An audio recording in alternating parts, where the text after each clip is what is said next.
با سر قدرت آمدن حرکت طالبان که در فهرست گروه های تروریستی شورای امنیت سازمان ملل متحد قرار دارد. روند به این هم مرکب گیاسیاسی منطقه را باز هم پیچیده کرده است.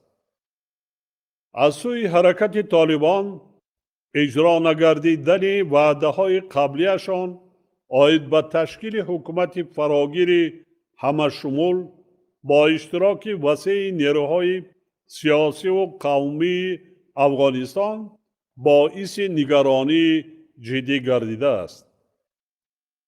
تاجیکستان همه گونه بیقانونی، ظهورات کشتار و غارتگری و ظلم و تعقیب را علیه مردم افغانستان قطعاً محکوم می نماید.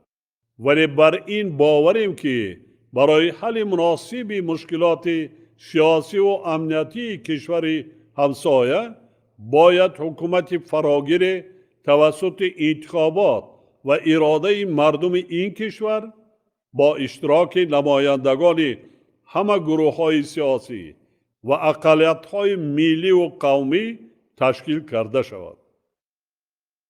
همین ترتیب ضرور می‌دانیم که ساخت دولتداری در آن کشور از راه رای پرسی و با در نظر داشت موقع تمام شهروندان کشور معین کرده شود. این بعد نیز در این موقع خویش استوار خواهید